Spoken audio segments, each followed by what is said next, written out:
Hey, everybody. We are back. I'm Tatiana with KJK Properties, And hi, I'm Faith with Vantage Mortgage Group. and we're here doing our monthly real estate talk. And today we're going to address repairs in a real estate transaction. Oh, So, fun. ooh, I know. Woohoo, repairs. So repairs come up in almost every transaction unless the buyer and the seller have agreed at the beginning of the transaction that there's no repairs. Sometimes there's, investor purchases where it's just as is, whereas, where is. So, no repairs. But for the most part, if you're working with first-time buyers or any other type of buyer, there's going to be repairs, and the buyers are going to work through their inspections, home inspection, oil tank scans, sewer line, radon inspections, and then sometimes they do lead testing. And then you're going to review all those reports with your buyer, and then you're going to come up with certain things that stand out, usually health and safety.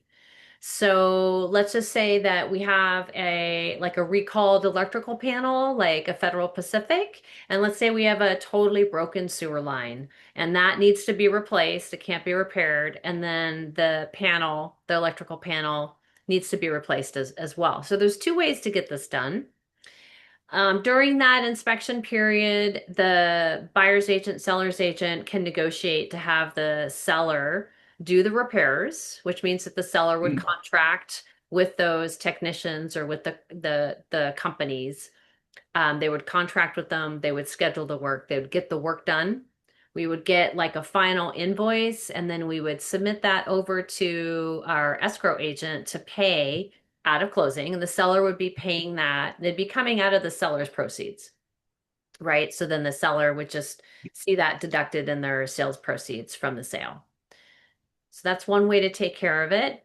Another way to take care of it is if during the inspection negotiations period, maybe there's other things that come up and the buyer's agent negotiates on behalf of the buyers to have the seller credit the buyers their loan closing costs at closing. So let's say the buyer's loan closing costs were about 15,000. And so the seller can actually provide that credit to the buyers at closing, and then the buyers would be able to save that money that they would normally pay to get their loan. And they were saving that money, and they can take that 15,000 and they can do the sewer line, they could do the panel.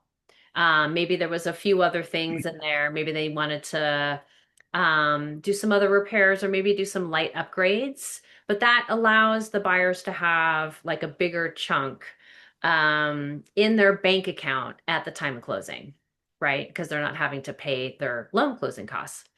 Mhm. So those are the two ways to really handle the two, typical ways or more customary ways to handle an inspection period. But there is a third option that Faith is going to dive into.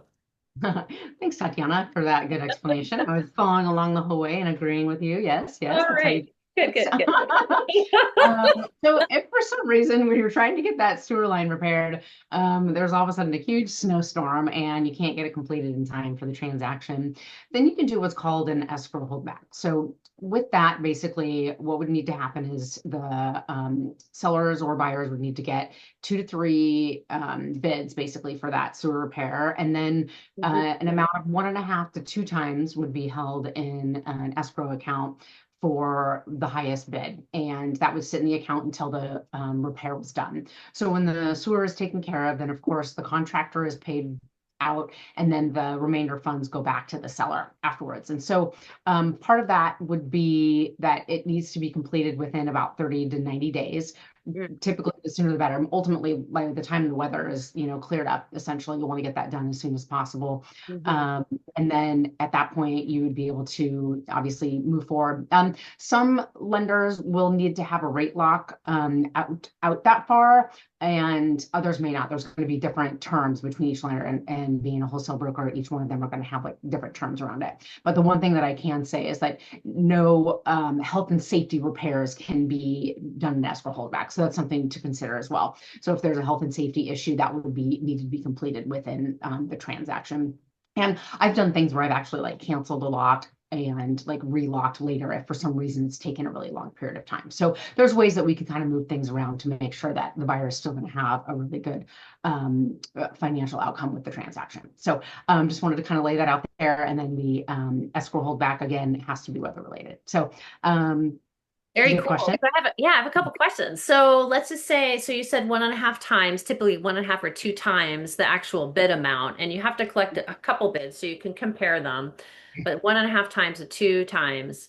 So what we're doing is we're withholding that from the seller's proceeds in order to pay the contractor. But then what happens like once the contractor is finished and they submit their final invoice? What happens then? Mhm. Then the escrow will pay them out. So title and escrow are the ones that are holding the funds. So basically, like whatever that invoice ends up being, then they cut a check to the contractor for their portion of the work completed, and then the remainder of those funds then, of course, go back to the seller as part So of their the net proceeds. seller eventually gets, yeah, that what's they get essentially what was probably negotiated originally. It's just that that's withheld for a certain amount of time.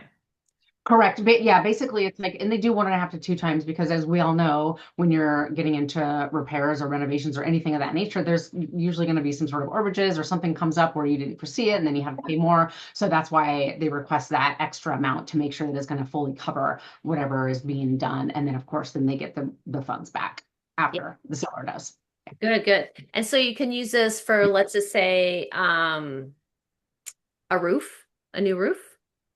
And let's say Yes, there's only, snow. only if, yeah, like if it's like, raining cats and dogs and you can't put the roof on before the transaction or again, snow or whatever that might be, then yes, it can be anything that can be held up by a weather related incident.